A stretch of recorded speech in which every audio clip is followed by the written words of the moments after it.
Support us by sharing, liking, and subscribing to the new Black media channel, Make It Plain TV. This channel is dedicated to benefiting you by educating you through enhanced digital technology for social, cultural, and political, economical development by using social commentary on social issues or news stories. If you like this video, hit the like button. Don't forget to share and subscribe to Make It Plain TV. And we was getting ready to graduate. We was trying to figure out what college we was going to. Everybody's going to different colleges, and I said, okay.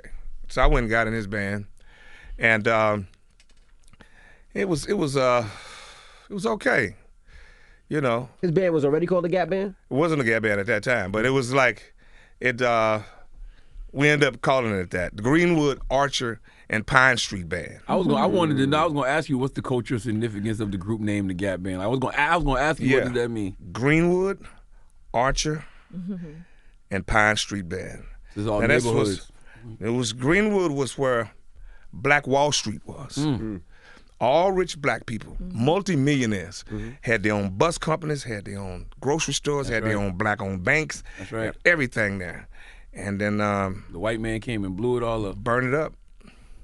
Cause this black dude and this white chick was having sex, going with each other, but that was really hush-hush in the 20s. And they was in the same building. They come down the elevator together and open up on that ground floor, and all them white people was there, so she come out screaming. He raped me. Well, he just come out screaming, so they just grabbed him and dragged him. So, cause they like, you ain't supposed to be in no elevator with no white woman. It just ain't supposed to be like that. So they couldn't say that they had been doing anything, so they just beat him, and then they started burning things. Well, you were around then, right? Huh? Were you in Tulsa at that time? No, that was in the 20s. Okay, damn, I'm bugging. Yeah. My grandmother and them knew about that, told me that story, and they burnt out everything, and then they started. The police was knocking on doors, and if black people answer the door, they shoot them, kill them. Yeah. Yep. So they're trying to wipe out all of North Tulsa, and that's such an important story that I feel like still hasn't been told the right way. I think people need to see that. They kind of flirted with it in that the HBO show The Watchmen. But it's like, yo, people need to see that because black people have built these great communities, but they've been snatched away from us. Absolutely.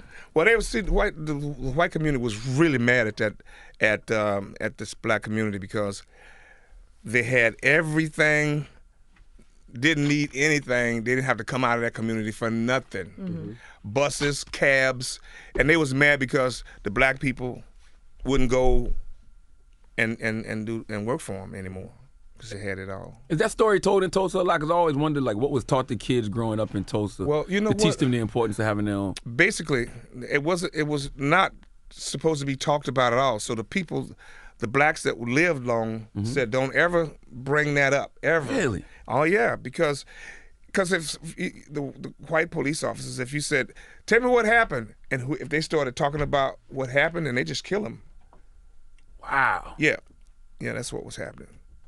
Boy, but they know how to stop black progress, boy. They did. And then they rebuild and then they burn them out again. So they never say that again. But so when he was told about it was in hush whispers almost. Yeah, they was saying it, but you can't ever talk about this, because but it was one white dude that was still living and one black lady still living, and it was one of my daughter's great grandmother, and she called. They used to ask her about it. She's like, baby, don't you ever repeat this.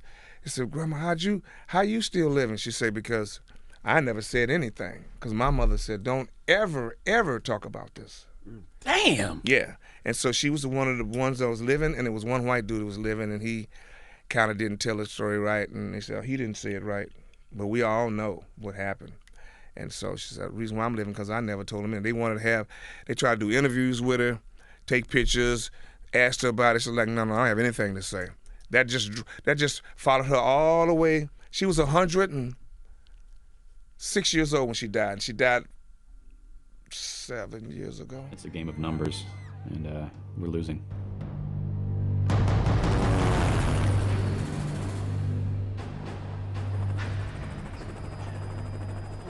Revolution.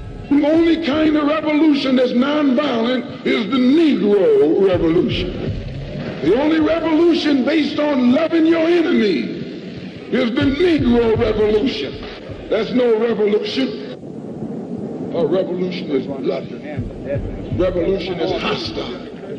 Revolution knows no compromise. Revolution overturns and destroys everything that gets in its way. And you sitting around here like a knot on the wall saying I'm going to love these folks no matter how much they hate me.